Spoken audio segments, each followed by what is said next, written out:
walking the serpentine path, following the footsteps of the ancestors, walking the serpentine path, making our way back home. Hey ya, hey, hey ya, ho, hey ya, hey ya, hey ya, ho. Hey ya, hey, hey ya, ho. Following the serpentine path.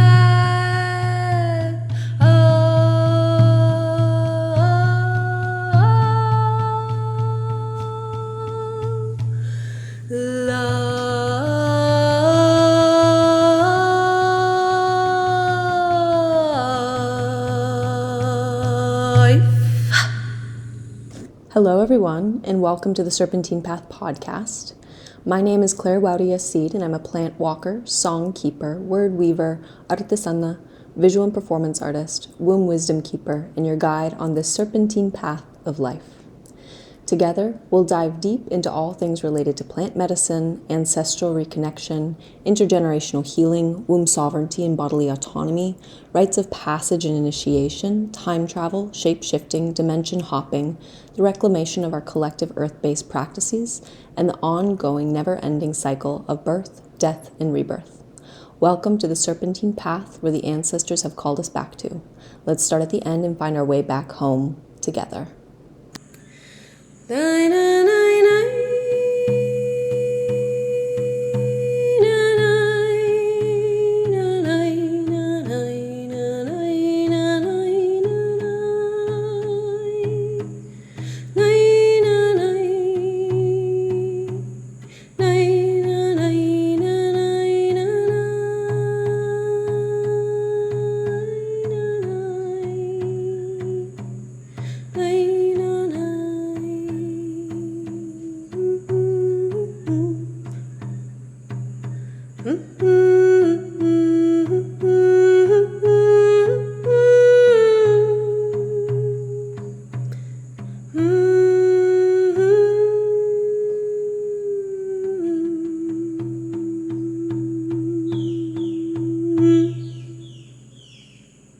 All right, hello everyone, and welcome back to the Serpentine Path podcast.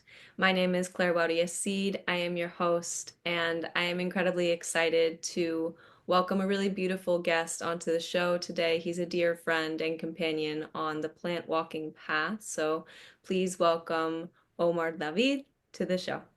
Hi Claire. Hi everyone. So good to have you. Thank you. All right, so let's start with the question that I've been asking all of my guests, which is if your ancestors were here with you now, which of course they always are, how would they introduce you and what role would they say that you play in your family lineage? Really took me off guard with that one. I think it's the first time I've been asked a question like that. I feel like in the red path, it's probably something that is asked more often or people think about it more often because I usually don't think a lot about my ancestors. I kind of leave them there. I don't like to think about those things too much, but if they were here alive, I think they'll probably be proud of the person I become. They will probably say that this is our beloved family member, son, grandson, nephew. Um, and the role that I would play in my family, according to them, it's weird because I don't know what would they think, even what I just said. How would I know? And one of the things that comes up to me right now is that it could very easily just be the ego talking, like a grand something. Even saying the beloved, who knows? Will they have a proof of the person I am right now? I mean, I know my dad and my mom do, but beyond that, who knows? Because there's a cultural and generational difference going back. So would they be proud or would they think that we're doing things wrong? Who knows? I like to think that they may be at least content with the fact that I'm living in a farm and doing my best to work the land. They'd probably be like, "Oh no, he sucks at doing this." So my role, according to them, I'm not sure what it would be, to be quite honest with you. So I'd like to leave that one out. Yeah. But that's what I have to say about it. Yeah, fair enough.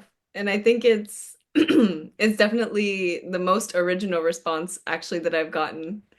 I think it's like also potentially the most honest, right? In just understanding that like our ancestors are very complex beings that as much as we can connect to them and as much as we can learn about them and as much as we can really like offer reverence and respect and gratitude for all that they did for us. Um, yeah, we don't know. We don't know if they're down with what we're doing. I mean, I don't know if any of my ancestors ever expected me to end up in the Colombian jungle, like drinking a bunch of ayahuasca with like 110-year-old shamans, you know? I'm sure that I have hmm ancestors who are like, what? So I think that is a definitely very fair response. Yeah. Um, so yeah, I'm gonna just kind of give people a little bit of an overview about how you and I know each other. I like to give people some context. So Omar and I met, let's see, um, 2022, I guess. It must have been. Um, Yeah, 2022 in Cali, in Colombia, at Abuelo Kerouin's 109th birthday. So, for those of you who might be listening for the first time, Abuelo Kerouin was my beloved teacher who passed away February of 2024. And the man lived until 110. So, Omar and I met at his 109th birthday when the Abuelo traveled to Cali, which is a city in Colombia.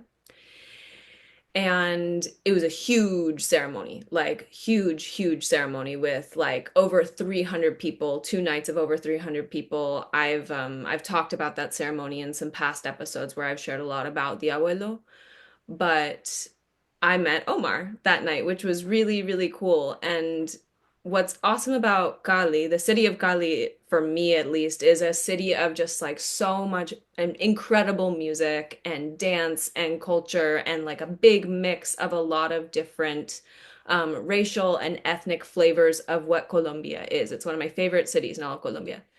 And so being there, there's like tons of musicians, and lots of really strong medicine musicians and lots of really, really dedicated and disciplined yajiceros, like people who are drinking medicine frequently, often with like deep discipline and dedication. And so this was like the coolest experience for me to be in Cali with all of these really, really beautiful people and really beautiful musicians, one of which was Omar. And so I met Omar there at this ceremony and immediately loved his music. He is an incredible musician for those who have never had the honor to hear him play, especially in ceremony. Really beautiful musician, beautiful voice, beautiful guitarist.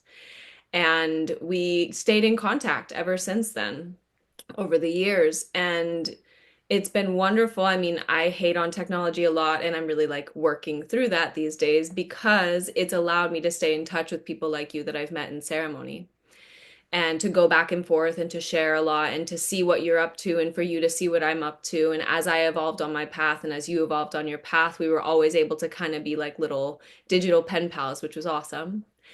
And then recently, you reached out kind of right when I came back from the jungle in February. And I was in a really, really hard moment, actually, with a lot of things in my life, and especially my relationship with the jungle, with my teachers there, with the medicine of Yage. I was just not having a good time, and I had a lot of questions and a lot of fears and a lot of doubts. And you called me at the perfect time. And we talked, and I shared what was on my heart and what I was working through, and all of the like challenges and struggles that I was having on my path. And you gave me the best advice, which was like, this is all part of it.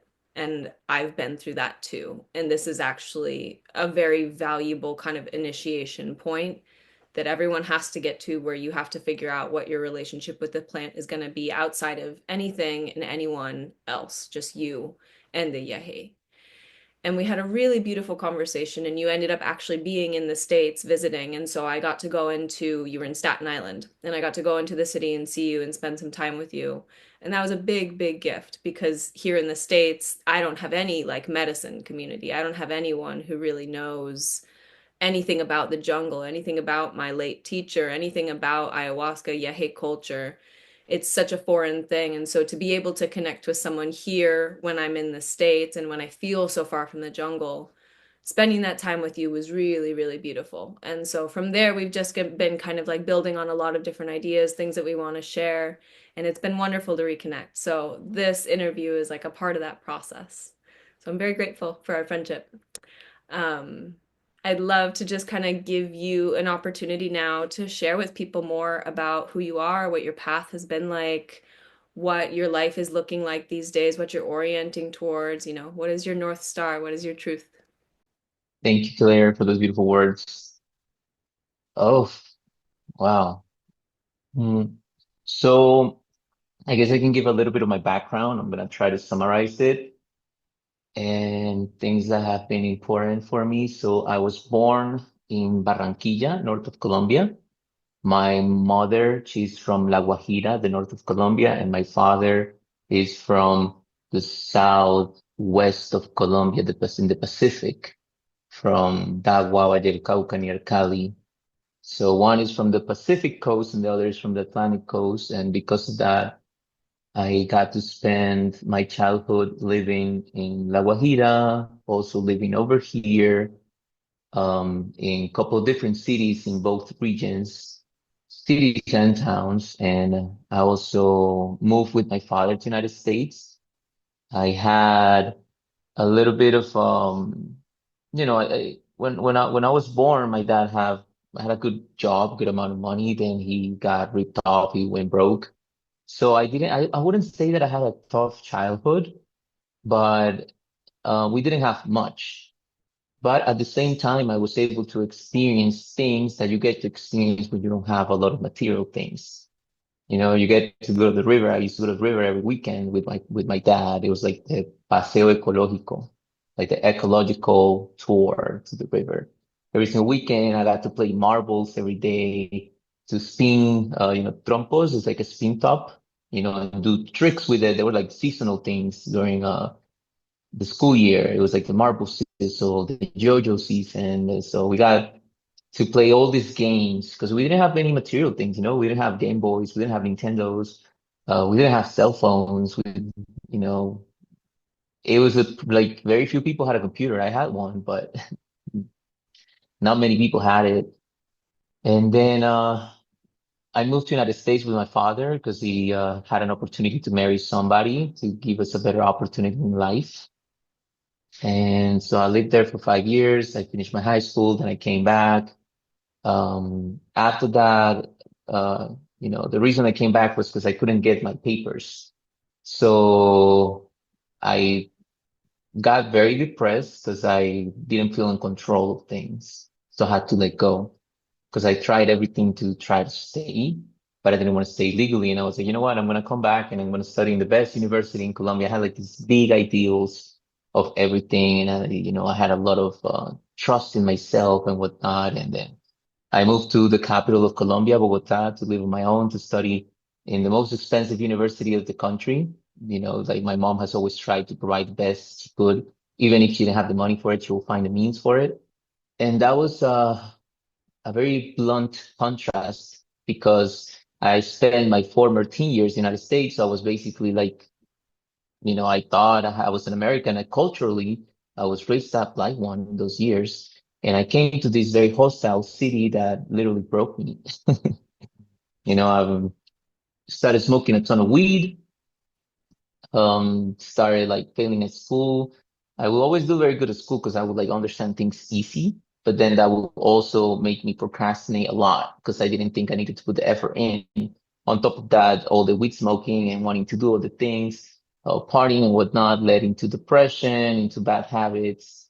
And I had to take a semester off actually, and then my family couldn't pay my school anymore. There was a big conflict also because they found out I was smoking weed, so they stopped supporting me. So I had some really tough years over there with this, no family support, fake friends, fake party friends, bad habits. It's led into like a very dark place for me. Then in 2016, my dad already came back from the United States and had bought a land because that was his dream to retire, build his own house and whatnot. Like when I was a child, he would draw the house we would live in and he would paint himself and me in there. So I came to the farm. There was a house uninhabited that was his because he was living with his ex-wife, and I came to live here alone. Then I got the opportunity through a cousin to drink medicine, to drink yage, and I was wanting to heal myself because I was smoking a ton of weed. I had like the hippie background, like trying to pray to nature, preaching love and whatnot, but at the same time, I was hating everyone and just because I was fighting against the government, destroying the world, like I had this propaganda fed into me that I was just like fighting everyone. And I started drinking medicine through a cousin and didn't have to pay for it. And that started progressively changing my life. So since 2016, I've pretty much been drinking every month, at least once a month, sometimes, 8 times a month or more. And I stopped smoking weed. I got to drink medicine here with elders from original tribe that they've been serving and using this medicine for many years. And that has really helped me transform my life. And I'm at the point where I'm still working on many things. I see the progress that I made. There's still a lot more work to do, and that's what I'm doing. So now I'm living at the farm. 8 years after that, we were able, with my father, which passed away last year, to reforest a small area of 4,000 square meters with different species, fruit trees, wood trees, native trees, different types of plants, and working right now on expanding on a 30,000 square meter plot of land that I also have. And that's where I'm currently at. Yeah, I live here by myself. I have a girlfriend that lives in the United States. So I have a long distance relationship. I'm continue to drink medicine, and that's where I am right now, summarizing everything. Hmm.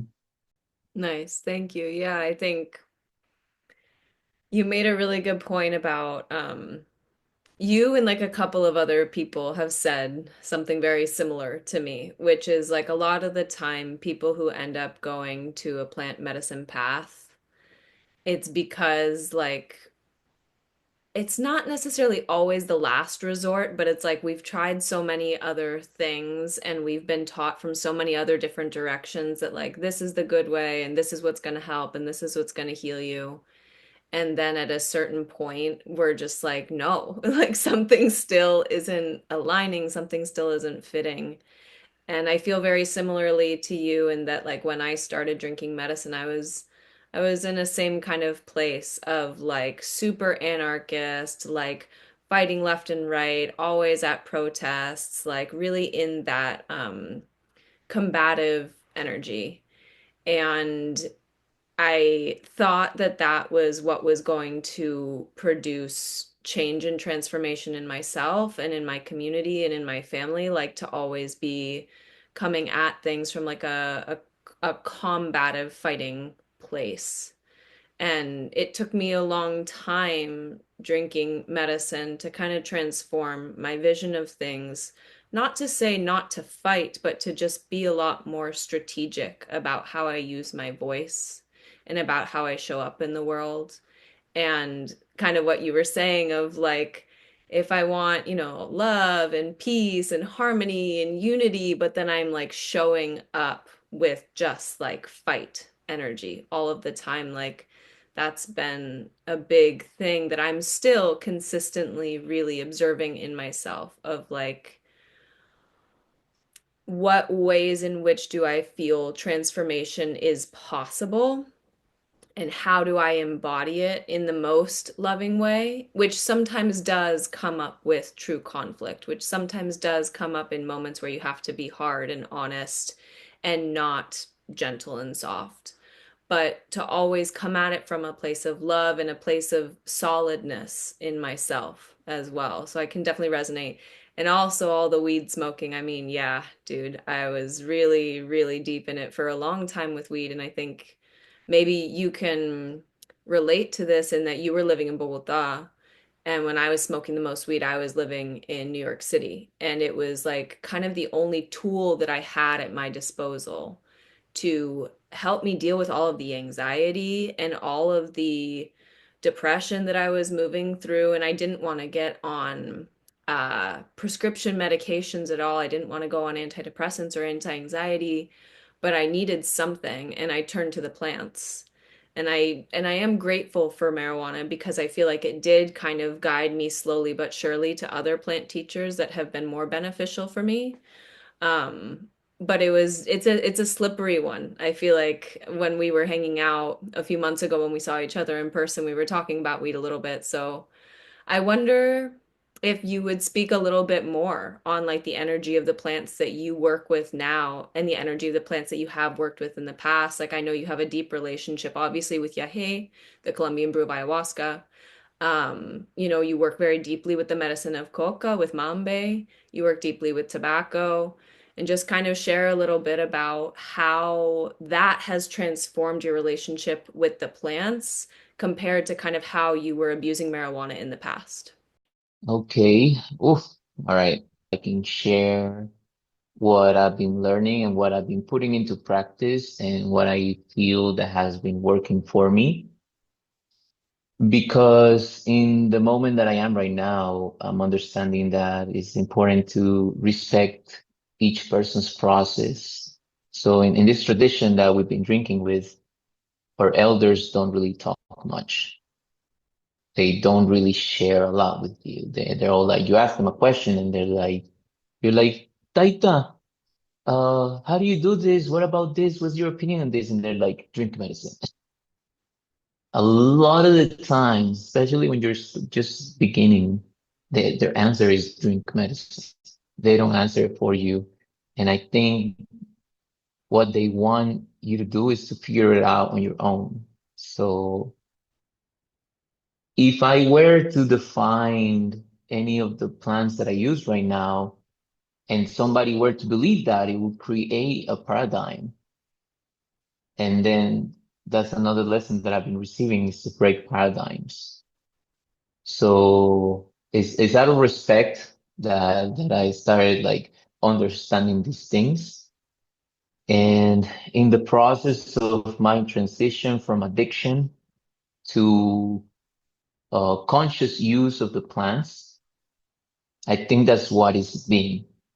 And I don't think that anything in particular is bad. And I think that what I've been shown or what I've been learning through using this plants is to be more aware of the decisions I make. And that's especially more true with what we call plant medicine, because you start understanding how the decisions that you consciously or unconsciously make with these plants have a big impact on your life. And the more so, the more deep you go with them. So if you use them unconsciously out of anxiety, out of addiction, then the outcome is that it will take you deeper in it. And I'm not saying that's bad, because then you can find the light and the truth and the consciousness, and you can see how you can do things better. Because I don't think it's an error or a mistake or, bad and good. It's just subjective to the person. And I see how some very experienced elders, they will let people go into that path knowingly, and they will even push them to go into that path so that they may wake up. because it's like you're numb. When you're unconscious, it's like you're numb to things and you don't realize. So, um, if you progressively do things worse and worse and worse, it's like you numb yourself to it, and then you end up going each time deeper and suffering more, but you're able to withstand that suffering. But if you're pushed to the limit where you cannot tolerate that pain anymore, is a wake up call. You're like, oh snap, what's going on? I need to do something different. So that has been my relationship this past years, and that's what I've been trying to do each time better. I have definitely had some very powerful wake up calls with marijuana, with tobacco, with mambe, with the coca. Uh, and I guess, yeah, it has helped a lot. I don't think that I've fallen into a bad habit. It's not, I don't think it's that easy to fall, to form an addiction. So what I can say is that these plants are very powerful. I cannot define them, you know, but they can teach you. And the more attention you pay to it, because this path to me is about being smart, being intelligent, and paying attention. It is what it is about. And what my elders have guided me, they teach me to be humble. They tell me that we need to be humble and we need to be humble and be loving. And then I started learning about sincerity, not with others, but with myself, being sincere about my intentions. So when you ask me what my how my ancestors would present me and what role they say I played my family lineage, I had to be sincere with myself. You know, my ego very easily would want to paint me like this grand person, like, but if I'm sincere and honest with myself, I don't think so. I don't think that would be the case. So it's the same thing with the questions about these plants. Like, who am I to define what tobacco is, what coca is? I can only share my very limited experience on it. And I can say that if you pay attention and if you're smart and if you can do this on your own, because there's people that are very talented and gifted and can figure these things out on their own. But having somebody to guide you definitely helps, which is also difficult because when you have a human person as a guide, you can also fall into a trap because at the end of the day, they're humans. They can also be from their ego. And from your wound, you can also paint them as like this grand thing and forget that they're humans too. But I can say that if you pay attention and if you go to them with humbleness, with openness in your heart, they are very good tools and they can help you in your life. And the thing is, the purpose that we are taught by the elders that I drink medicine with is that we use these medicines to learn how to live well, period. Learn how to live well, to be happy. So I think that's a good anchor, like a good grounding point so that we don't deviate to like grand things from our ego. Like, there's many things, there's many possibilities. There's like fantastic stories and things that I've experienced, but I don't think that's the point of it. The point of it is just to be at peace, to be happy, to be tranquil. Like, what else do you ask in life? But behind that, there's a ton of things. So much. And it's very delicate when you start going deep with these medicines, not to lose yourself into being lighted, being like blinded by the light and the power that you experience through these plants. Because some of the things that we experience through this like make you feel like very powerful, like you're a healer or like you can do all these things. And it's important to stay humble. And I'm grateful for my teachers to guide me in this way. And for the medicine, it's like, okay, no, you're getting off track. So that's what I have to say about this. I don't know if you have any more specific questions. No, I think it's really helpful, and I always say that there's been very few things in my life, on my journey, on my path, that have humbled me in the way that the plants have. And I can't put it into words for someone who hasn't necessarily ever sat in ceremony, specifically with yage before. But any time that I feel my ego getting like way out of control, well, two things actually. Sometimes I will just get my ass beat. Like I will just be face in the dirt, like purging from multiple orifices of my body, just like screaming, crying, like, oh my God, how arrogant of me, right? Like I've had many countless ceremonies like that, and I'm very, very grateful for the reorientation and the reframing that the plants have given me in those moments. And then there's also the other side to it, which is that these plants can be very tricky at times, kind of what you were speaking to, that like sometimes, depending on what intention you put into it, depending on how aligned you are with yourself, how clear you are, what your ego is kind of telling you. Plants can also very much magnify your own illusions. They can really pull you into a place of like, it has to be this thing and this and that. And I know, and my connection with the plants is so strong and it's telling me this. And you can get into a very slippery, dangerous, tricky place as well. And so it takes a true master, really, at the end of the day, to be able to cut through all of the noise and really discern like what is the truth in something. And at the end of the day, there is maybe no like real, total definable truth. Like truth is always being revealed to us, one after another after another. And I remember I was really grateful in one ceremony with Abuelo Keruin's daughter-in-law. I was sharing with her some stuff that was coming up for me in the ceremony that was really scaring me. I was going through a very painful process with my work and I was confused and I was lost. And I shared what was on my heart with her. And she gave me the best advice, which was just like, Clarita, every time that you sit with these plants and you see something, you feel something, you're revealed something, remember that you're just meeting that information based on where you're at, what you're capable of seeing, what you're capable of holding. And kind of what you were talking on is like the level of sincerity that you're able to truly hold within yourself. And so these plants, yes, they show us beautiful, incredible things. They show us deep wisdom, deep joy, deep meaning in life. And they also can only reflect back to us what we're capable of seeing and holding in ourselves.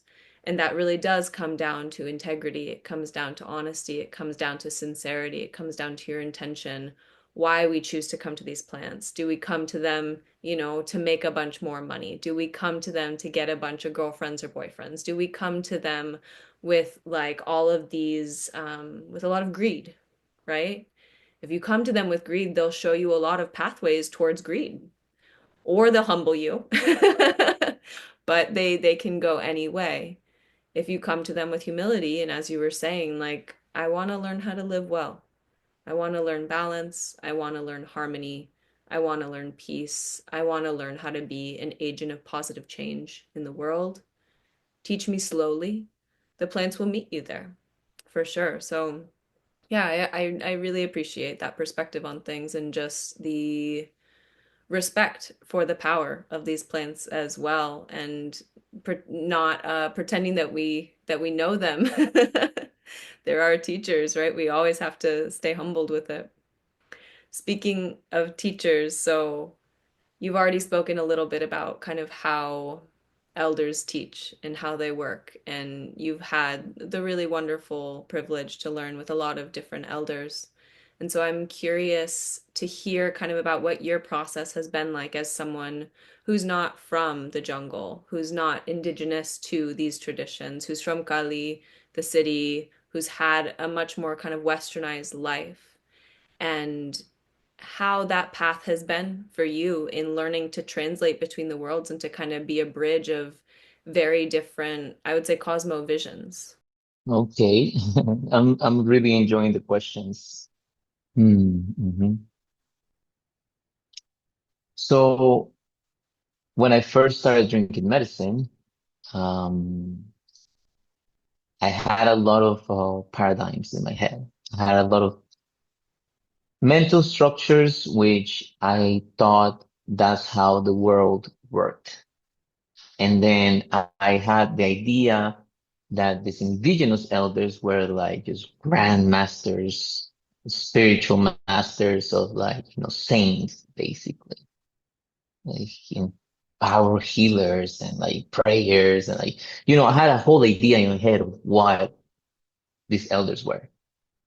And then you will go see to them and you see people like very respectful towards them, like Taita, this, and then you're like, you come trying to, I was pretending to be somebody who I was not, giving to the respect to somebody that I didn't know them yet, but I saw that people did it and I thought there were these grand things. I would come to them like with this facade of like, oh, Taita, and like, like they're the savior, basically, like, and I think this was fed through the movies and like, like the hierarchy of society and in church, in school, in political sense, in family sense, we have these paradigms very deeply ingrained in us. So I would see them like, so with my first teacher, I call him my first teacher. I don't know if you would say he was my first teacher, but I learned a lot with him for 3 years. I suffer a lot. I had a lot of fun. I learned a lot, but it took me a while to understand that they are also human beings and that they also have their own way of looking at the world. This particular teacher, I got to know his background later on as a child. He got to grow a lot of coca. He was in the guerrilla as a child. He learned how to make a lot of money. Like he was in the wrong path, but his parents and his grandparents and uncles were elders. And so he was also drinking with them and learned that those things were bad. And also he was in a socialist structure back there where it's the law of the jungle. So if I were to define, which, I'm not saying things are like that, and some people may not agree with me, but when I lived in the United States, I felt safe because police did their work. If you don't do anything bad, if you don't do anything against the laws, you're good. The law is going to back you up. Then here in Colombia, there's a lot more corruption. I'm not saying that you guys don't have it over there, but because of inequality, um, people in powerful positions can bend their law to their favor very easily because, they don't have money, but at least they have power. And if they can get money out of it, is that very easy temptation to not abide by the law, like the people in the United States do, because maybe they get paid better. And then in the jungle, they have a structure where it's like, who's the most powerful? Who's the ones that drink the most? Who's the more badass? So it was like me now looking into retrospective, wanting to like race, to like grow and like be acknowledged. And I had the desire to learn and to be a Taita myself. Like, I thought that I was like, and then through the medicine, I got also fed up with my own illusions and whatnot. And really, I felt into this pack of dogs where everyone was trying to define the pecking order. So it was the jungle. It was like, okay, learn to defend yourself. I would get bullied by the Taita itself. They will give everybody nicknames and make fun of them. Absolutely everyone, they will see you drunk throwing up and they will laugh at you. They're not gonna, they weren't like, oh, little brother, let me help you. No, they're like, ha, ha, ha, ha. So it was a very blunt therapy, which I don't see it as bad. I think it was a good school for myself at the moment to break all of that mental and and social structure that I had ingrained so deeply within me. So that was my first part of the process. And then learning that the elder was also a human being, that he also has fucked up and that he also fucked up while I was studying with him, that he did things that made subjectively, um, were not so nice. And so that was my first part of the learning process, right? Then after that first part, I had to stop the process with my teacher because we got into a conflict. I got very sick spiritually, and that was during COVID. Right? It started in 2016. So by 2020, I got very sick. I was having visions without drinking medicine, waking up, having heart pain, being out of breath, and just seeing spirits everywhere. And that happened for like 6 months. And I started praying. I had to wake up and I had nobody to help me because we were isolated. So I had to wake up and grab my harmonica and pray to God and smudge with Palo Santo, whatever I had at hand, to be able to go to sleep because I felt scared. I felt like I was being attacked spiritually. Like that's what it felt like. And my prayers were answered. I had some things that happened, like dreams and visions, because I would have visions without thinking anything. So things happen, and I think that was the opportunity for me to learn about deep prayer, where that it came from a place of necessity.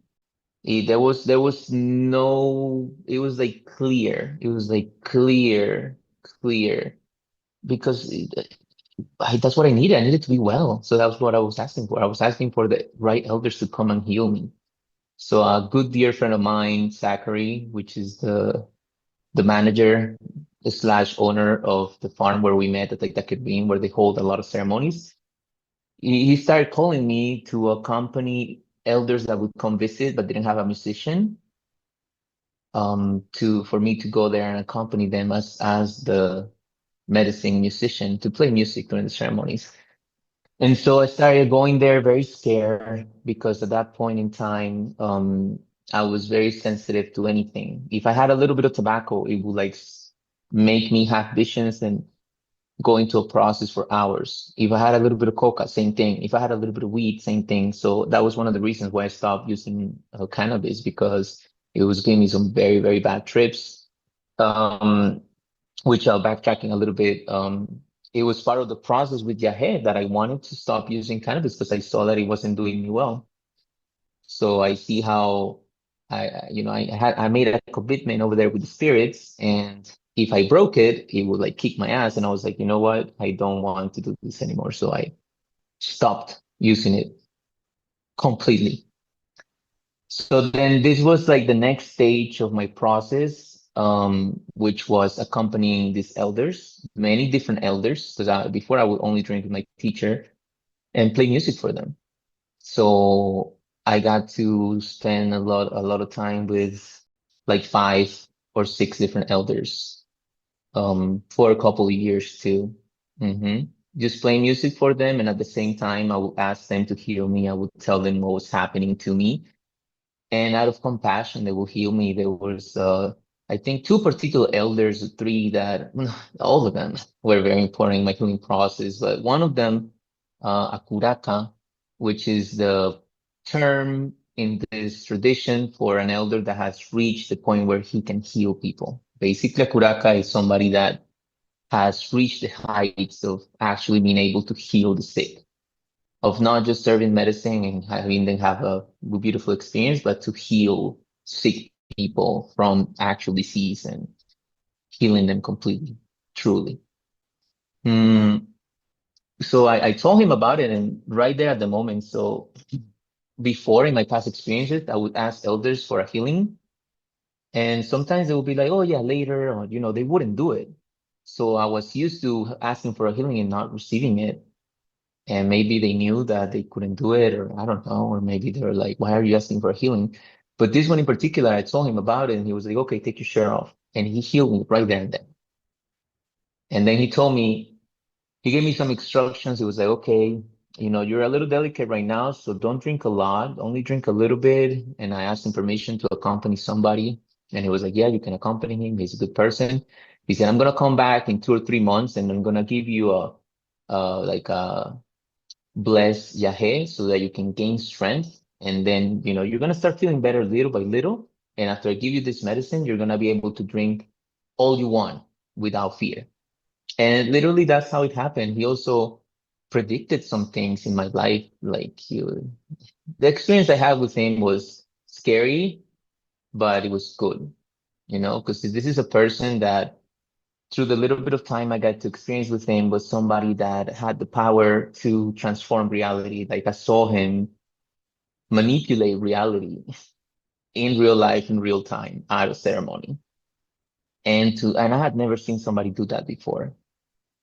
Like materialize things out of nowhere. And I don't know how to describe it, but it's scary when you actually see it. When you see magic, like real material magic happen in front of your eyes is very different from what you hear. And it's something that's very scary to know that there's people that have reached the ability to do that and that they actually do exist. Like these are people that you only read about in books, like Jesus Christ, Buddha, and then to actually meet somebody like that and to know that the lineage and the path that they have, they're not saints, they have the power to do the things too. Maybe they choose not to do it. It's scary. It's very scary. Um, so that was my next stage in medicine. Mm, that was, looking back, a very beautiful stage because I was humbled down so much out of being so sick that I was able to connect with the medicine in such a pure way. And I was drinking scared, but the medicine in that moment in my life showed me, now looking in retrospective, so many things of like what the elders actually talk about that for them, that's the truth. Like when you get to that point, that's actual knowledge. So now looking in retrospective, I realized that that was the opportunity that I had to actually mm, get to know a little bit of what they call science, the truth. But I didn't know I was experiencing that at the moment. Then my ego started, growing a little bit because I was playing this beautiful music in ceremonies. I was composing and playing music in ceremony or being enabled to do it. It's not just playing your song. It's like you're drunk with this spirit that you play music and you have visions and people have visions while you play and the sounds are not regular sounds and your voice is like something like is this power is like so I wanted to be the musician of the ceremony. And then all the musicians would come and I would feel upset because they would come and interrupt and want to play their songs and I wouldn't see them doing what I was doing. And, I was the musician that played during the healings. And so I started a process of also humbling again. So this is what I talked about before, that as you progress in this path, it's very easy for your ego to grow without knowing. And then you like backtrack a little bit. And then I got the opportunity to accompany an elder on tours in a foreign country. I'm not gonna mention the name of the elders or anything to leave some what do you call it? Mm, can you give me the word? Mystery? No, no, not mystery. To Uh, just offer respect to them, or how do you mean? yeah. Kind of like when you, yeah. To keep that information private. Yeah. Yeah. So not going into too much detail. So I got the opportunity to travel. At that point in my life, I was able to drink medicine because I was being paid enough money to go from my farm to the ceremony and back and maybe buy a meal. So I wasn't really making money out of it, but I was still able to go drink medicine. And I was, part of the reason I drank medicine, mm, was because, I wanted to be better. I didn't have much money. I was living on like $10 a month at the farm. I was living with like the bare minimum. I was eating rice and some type of grain, lentils, beans, garbanzo beans, chickpeas, a different type every day. I will cook like a big pot, like a pound of beans and rice, and that will be my breakfast, my lunch, my dinner every single day. I was so tired of it. Eating bread and eggs was a luxury for me at some point. So I was like, I was like broke. So I was drinking medicine, also asking to learn I was asking the medicine to give me the money because from my college background, I had all these ideas of changing the world and doing these grand projects, and I needed money for it. So I was asking for money, and I was asking for love, and also for health because I was sick. So I was asking for these things, and through many ceremonies and suffering, I was shown that if I worked my land with my own hands, because at some point I say God just took me and was like, look, all I've given you, this land, and you've done nothing. All you do around is smoke weed and lace around all day and you don't do anything. And you're asking me for more, but you have done nothing with what I have already given you. So he told me like, do this. And if you do this, everything you need will come.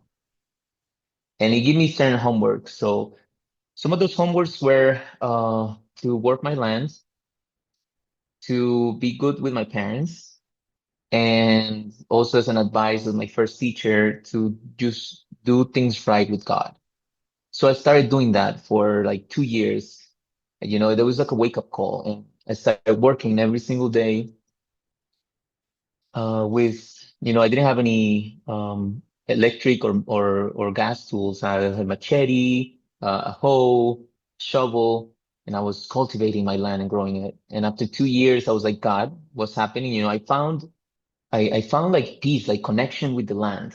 Because I would work the land and I would go into like an own process and I would like get random perfumes from the plants, but they were like spiritual. And I would feel this peace and this energy, like working the land. I felt peace. I felt happiness. I felt whole. Like at one point I realized that it wasn't me taking care of the land. It was the land that was taking care of me.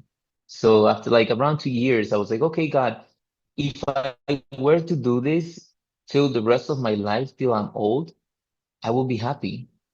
But God, what happened? You promised me love, health, money. Where is it? I don't see any of it. And like a week after that, it all manifested. It was like God was like, okay, fine. Okay, you're doing your work. Here you go. I found love, health, and money out of the more like out of the from places that I was not expecting at all. I received a donation to buy a weed whacker. I got an invitation to travel overseas to play music and get paid for it.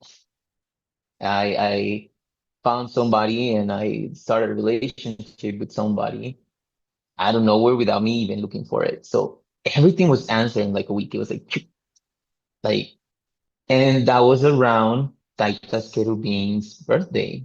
It was actually the year before that happened, but when we met, it has been a year after that. When we met, like it was a year after my prayer was answered. Mm, so this has been the next stage in my life, I think, where this prayer has been answered. And right now I'm in the process of humbling myself again, of breaking more paradigms because I think I made a lot of progress at one point.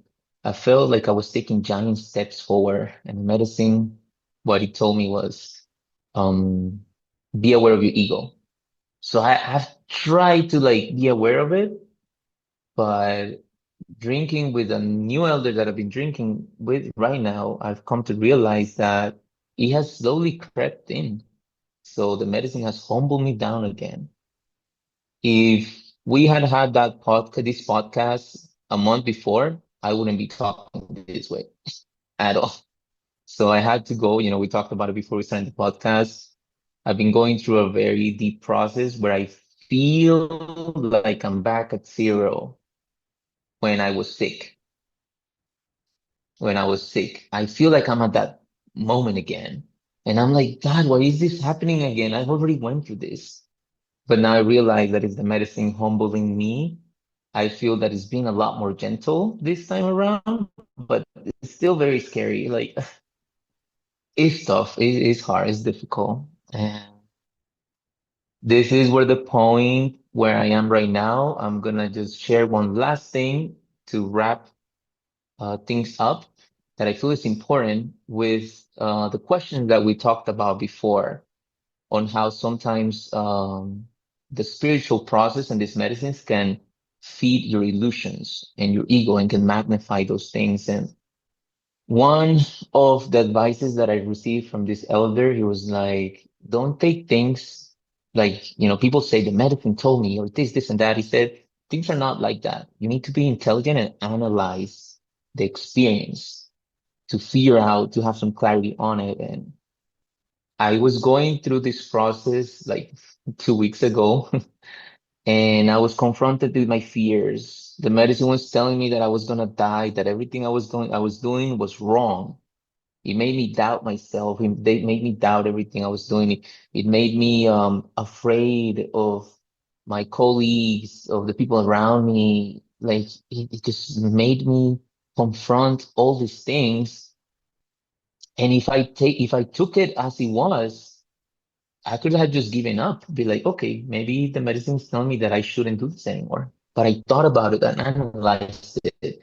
And I was like, okay, maybe I just need to improve on these things because it's showing me that the way that I'm behaving in these certain ways is not leading me to a good path.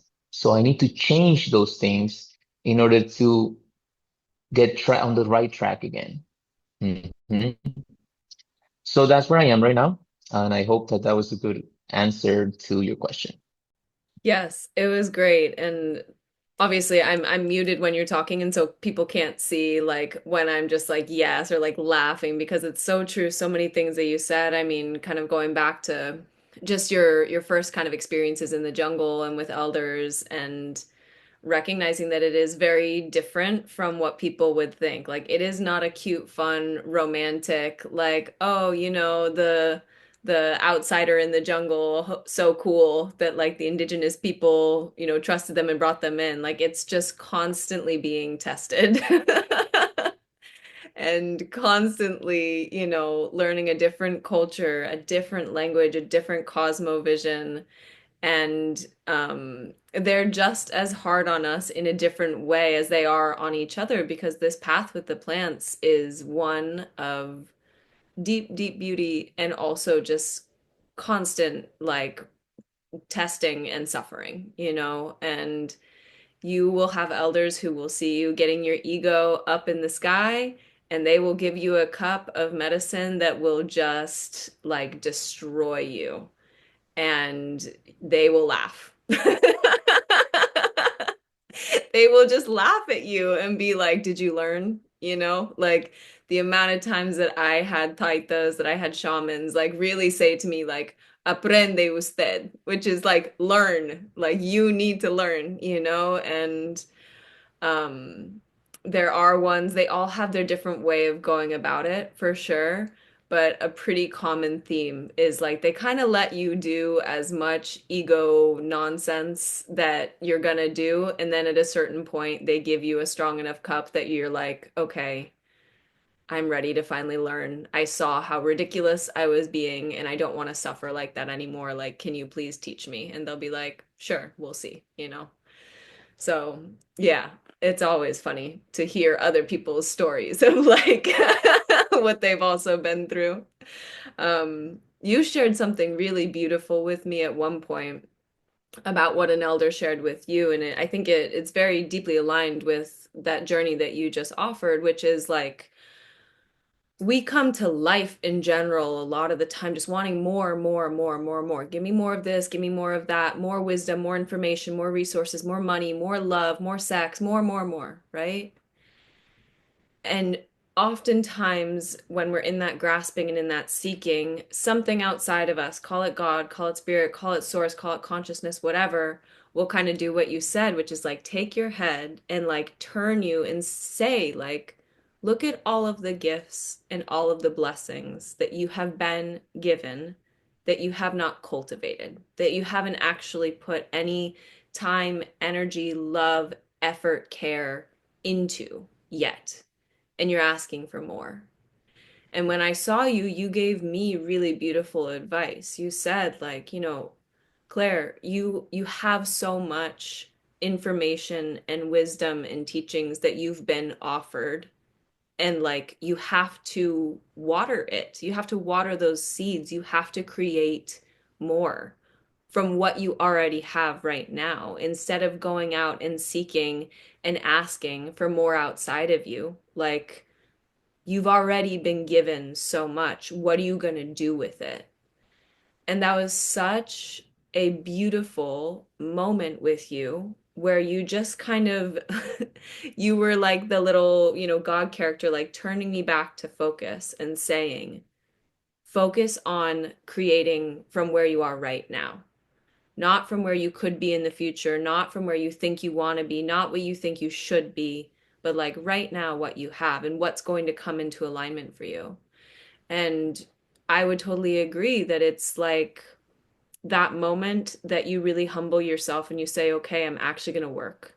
I'm actually going to take what I have and make something beautiful out of it, that all of the doors start to open, right? And places where you felt really blocked before, without you seeking it, without you really asking for it, but just that consistent prayer of your work and your dedication and your discipline in being in the present of what you have now and what you're cultivating now. That's what then kind of like allows the doors to open for that next level of evolution, for that next step in your teachings, in your learnings, and in your ability to offer your heart to the world as well, right? Because it comes from a much more genuine place of like embodied practice instead of wanting to prove, wanting to show, wanting to be something big, wanting the ego to take over, wanting recognition, wanting validation. It's coming from a much more genuine place. And then another thing that I loved that you said when I saw you, you were like, we were talking about prayer, and you said, most people are praying for the wrong thing. You were like, they're praying for this and they're praying for that and they're praying for the other thing, but you have to really just learn how to pray. And like, what is prayer to you? And it's been something over the past few, I guess, when did I see you? We saw each other like 2 months ago, I guess. Over the past few months that I've really been questioning myself, like, what is prayer? And why do I turn to it? And why is it valuable? And most of the time, a lot of the time, we don't pray when things are going well. We don't offer prayers of gratitude. We don't offer those moments of true recognition of like, wow, thank you, God, for everything that I have at my disposal right now. Thank you, God, for my health. Thank you, God, for my family. Thank you, God, for having a roof over my head, for having food in my belly, clothes on my back. Thank you, God, for, you know, the sources of income that I have at my disposal now. A lot of the time we're only brought to a practice of prayer when stuff is really bad, like you were talking about when you got really sick. And that's been something that I've really investigated in myself of just kind of like, why only turn to God in the moments where you're like desperate, you know?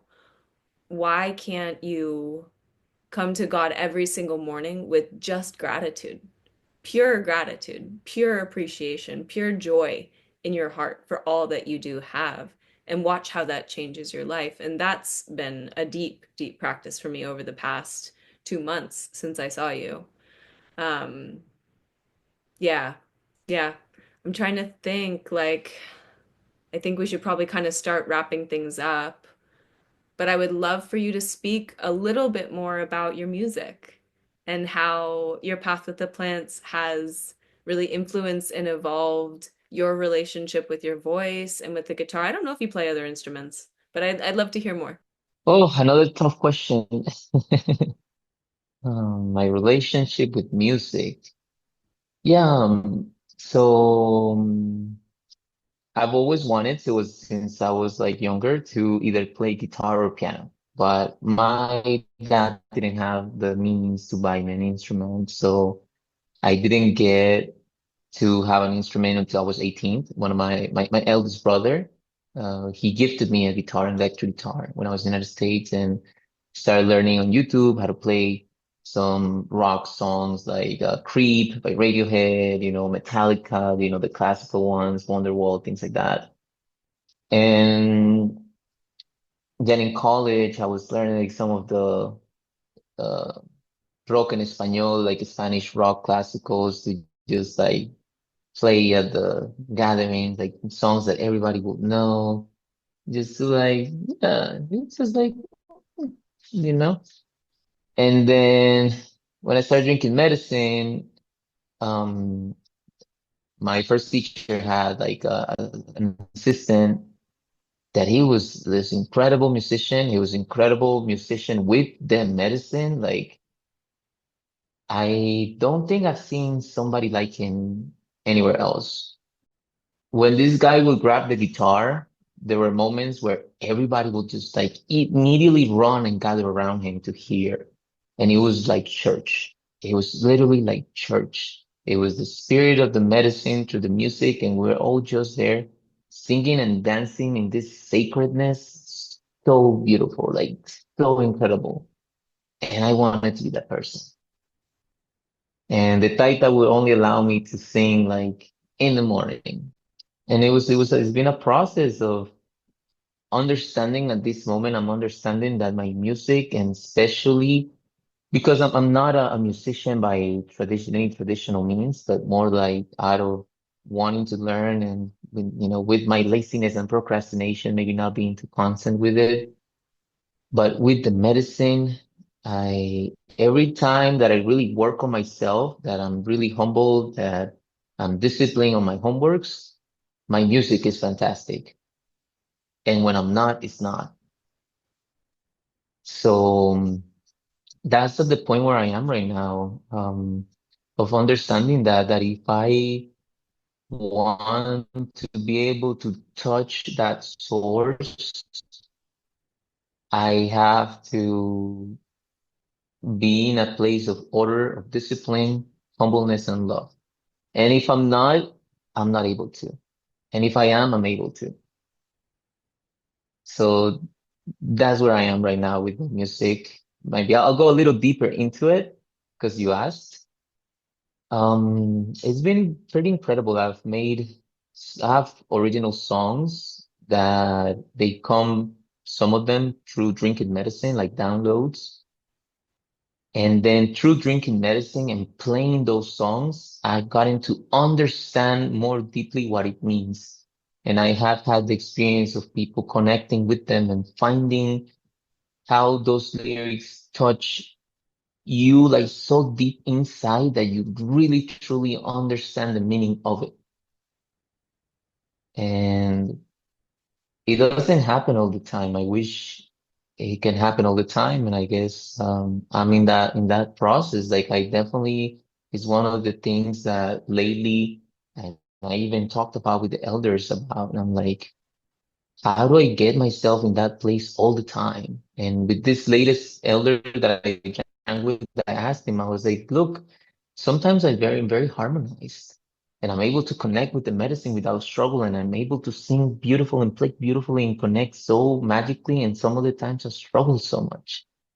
And his answer was, well, not everything is beauty and harmony. Sometimes you just gotta like work for it, make a sound and look for it and find it.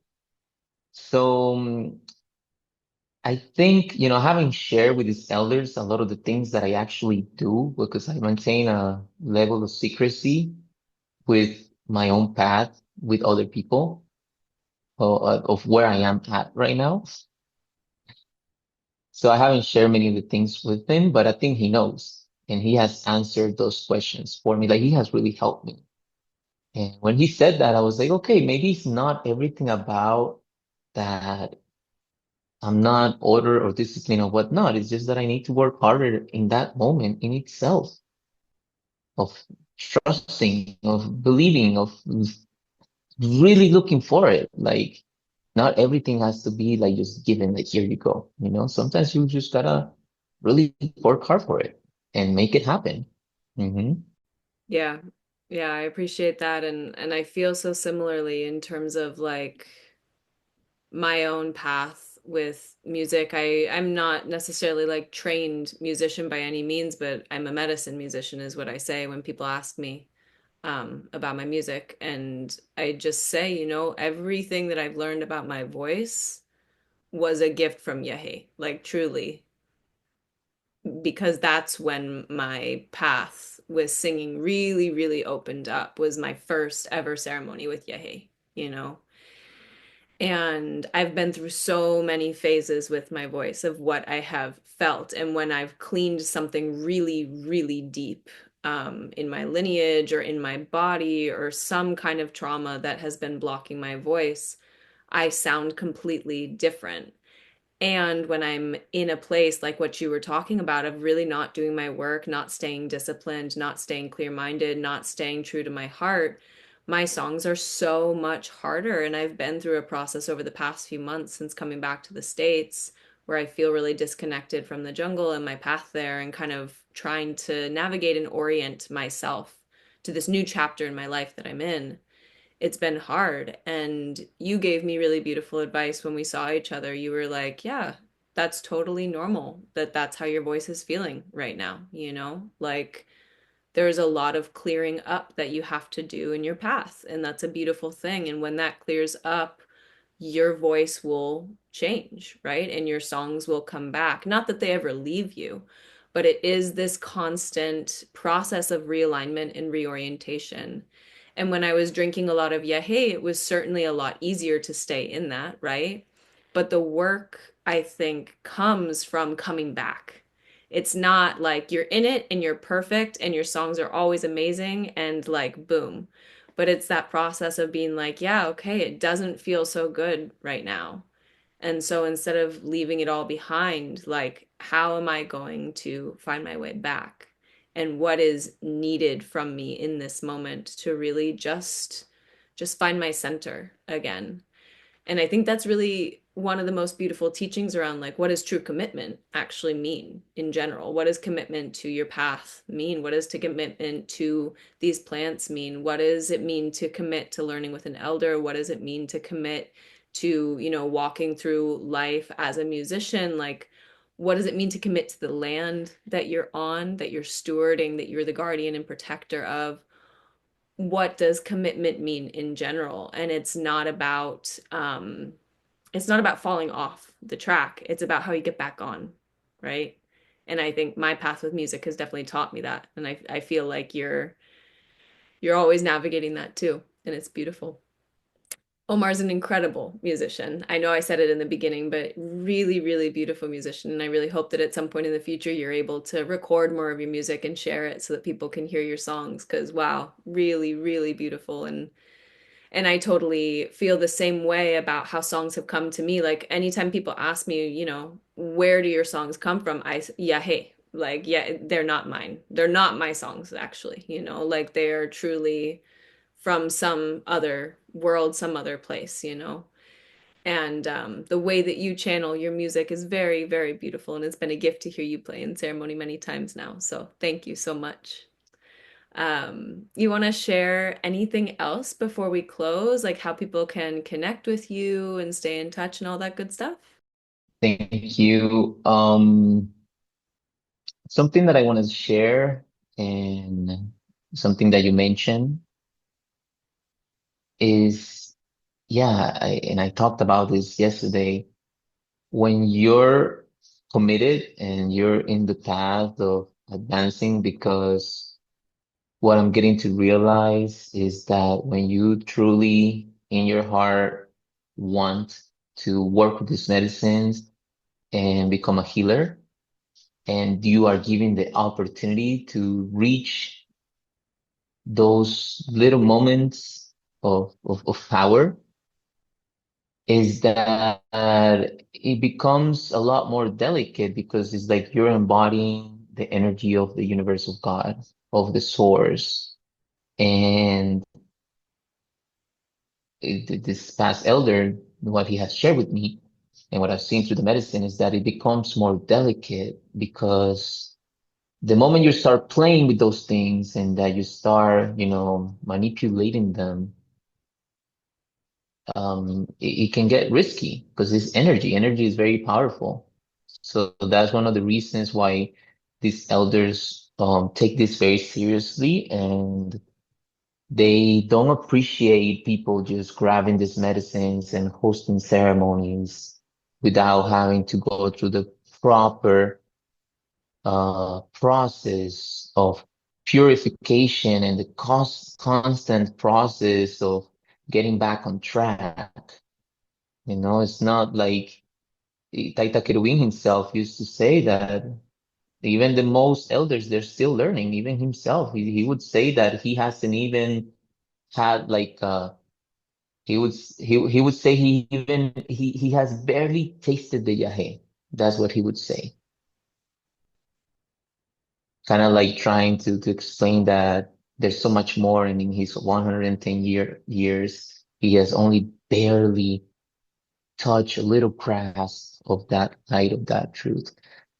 So I understand that, falling out of track, and it's not about how many times you fall off track, it's how many times you get back on it and you continue. And when you're in this path, I see the importance of going back to your elders or going back to the position of being a patient so that you can get back on track. Because if you let your ego grow and grow and grow, and you think you already made it, and you think that you're already a healer and that you already are doing all these things, then the fall can be very hard to the point of no return. So that's the warning that I received from the medicine and from the elders of like, okay, you are reaching this source, but be very cautious. It's very important to build solid foundations in order to do this work responsibly. It's important to drink as a patient, even if you're already hosting ceremonies. It's important to continue to study and grow. It's important to be on the constant checking of yourself. It's important to drink with a guide or an elder that can help you get back on track, to have that support in your life.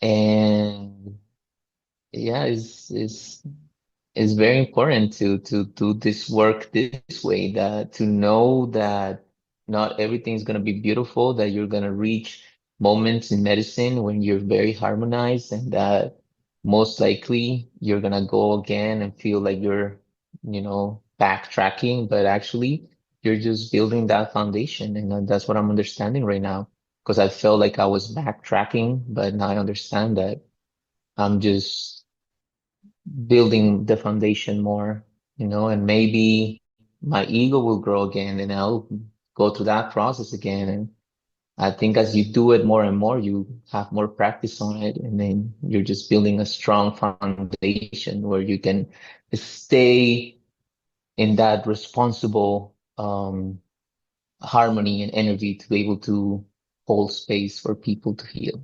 Thank you. I think that's a beautiful, beautiful thing to end on is, yeah, just a reminder, this is a very long, long path. All of my elders that I have worked with and learned from and lived with and spent time with have always shared the exact same thing that you just said. Like, this is a very long path, and you have to just walk slowly with it.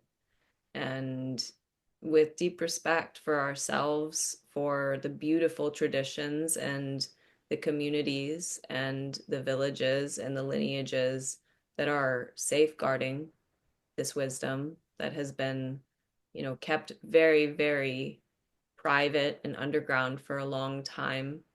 So understanding exactly what you just said of like really knowing your place in the whole cosmology of the universe, but especially if you're a guest in these cultures, if you're spending time with these people, recognizing how much humility is really required to do it in a way that keeps you aligned and that keeps you in good health and that keeps you in good standing and that keeps you in peace, really, at the end of the day. So I think that's a beautiful note to end on. How can people find you and connect with you? Okay, I guess maybe you could put it on the description, but my Facebook, I'm just Omar David on Facebook. And you can put like fb.com/Odanfre, which would be ODANFRE. That's like the short link to get to my Facebook. And on my Instagram, I appear as Mi Renacer Po, which Mi Renacer is the name of the sanctuary of the farm where I live. And I'm not saying that this is a sanctuary out of, um, I say it from a place of humbleness, really. I understand that this is a sanctuary for life, that this is what I've been guided to do. Um, my prayers are to build community in this place, to have people to be able to work in this space. I pray for people that are aligned with the intentions and the principles that I have to be able to come here and help build this because I've been doing it on my own for all these years with the help of my father. He's not here anymore. So now I'm doing it on my own and is have a prayer for community. So if you want to reach out, be able to come visit, my doors are open for the right people to come and have this experience here. So on Instagram is at MIRENACERCO,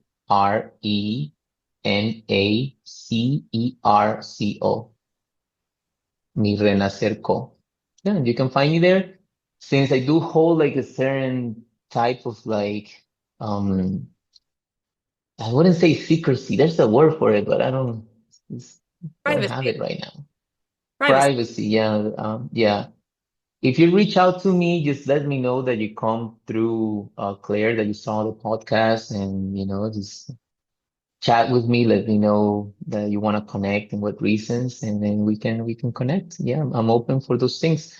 I might be a little close at first because that's the way that I've been taught, like, but I do open up eventually with the right people. Beautiful. Thank you so much, Omar. This has been a really, really big gift to share in conversation and hear a lot more about your path and to offer this to our listeners. So thank you so much. And thank you to everyone who listened.